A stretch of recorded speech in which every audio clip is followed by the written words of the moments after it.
لوگوں نے استخارہ کے حوالے سے جو آپ کے سوالات تھے کہ استخارہ کیا جادو کو چیک کرنے کا استخارہ ہو سکتا ہے، تو استخارے کا مطلب ہی ہمیں غلط بتایا گیا ہے۔ استخارہ ہوتا ہی جو ہے وہ اللہ سے خیر طلب کرنا ہے، چیک کرنا تو ہوتا ہی نہیں ہے۔ استخارہ تو ہوتا ہے اللہ سے خیر طلب کرنا، اور میں آگے چل کے اس کی تفصیل بتاؤں گا۔ ہمیں لوگ کال کرتے ہیں جی ہمارا استخارہ کر دے، بھائی ایسے استخارہ نہیں ہوتا۔ آپ ہماری ویڈیو جا کے سرچ کریں یوٹیوب پر، خود استخارہ کرنے کا طریقہ میں نے ساری تفصیل بتائی ہوئی ہے، کر سکتے ہیں انشاءاللہ۔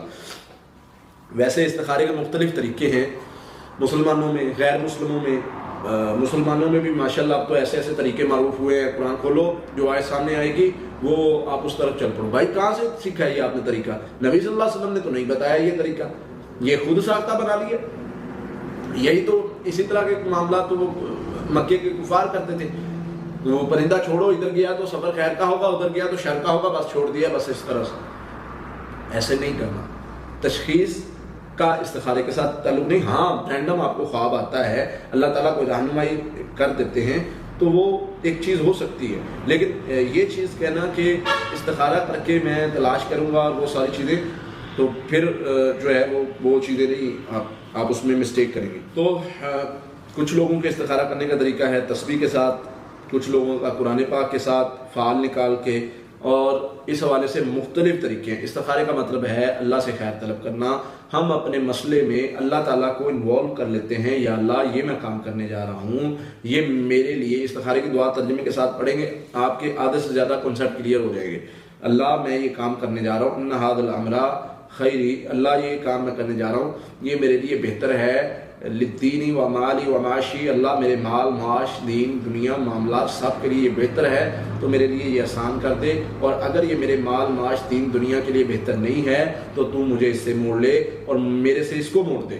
تو بھائی اللہ کے ذمے جب آپ چیز لگا دو گے، پھر سوال ہی پیدا نہیں ہوتا کہ آپ کی ڈائریکشن غلط ہو جائے۔ ڈائریکشن آپ کی وہی بالکل صحیح رہے گی انشاءاللہ۔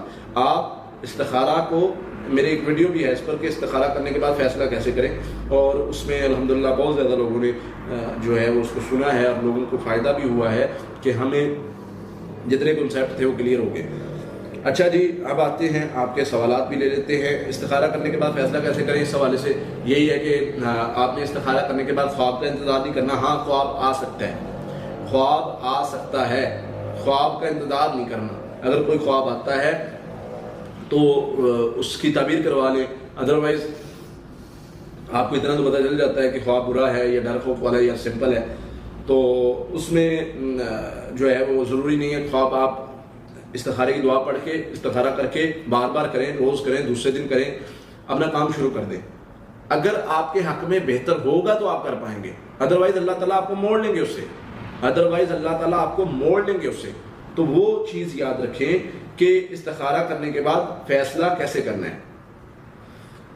اچھا جی، استخارے کے حوالے سے میں ایک ٹی وی چینل پہ بیٹھا ہوا تھا تو ایک بہن نے سوال کر لیا جی کہ ہم استخارہ کرنے کے بعد بھی بیٹی کو طلاق ہی ہونی ہے تو ہم کیوں کروائیں؟ میں نے کہا یہی تو آپ لوگوں کی غلطی ہے، جب آپ نے پہلے شکوک و شبہات کر لیے، پیدا کر لیے، تو ایسے تو ہونا ہی نہیں۔ اور دوسری بات، اگر میرے رب نے جو میرے لیے تکلیف لکھ دی ہے اور میں نے اس کو انوالو کیا اپنے معاملات، اگر پھر بھی مجھے کوئی تکلیف آتی ہے تو بسم اللہ آ جائے، پھر کوئی مسئلہ نہیں ہے۔